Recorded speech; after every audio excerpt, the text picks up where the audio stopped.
Новые правила для мигрантов начали действовать в России.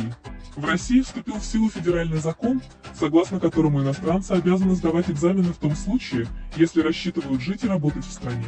Об этом сообщает Мир-24.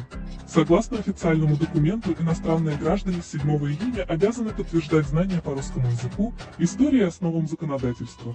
Для тестов по русскому языку мигранты обязаны уметь читать и произносить информацию, которая соответствует сферам социально-бытовой и профессиональной. В частности, иностранцы должны понимать, как обратиться в поликлинику или в правоохранительные органы.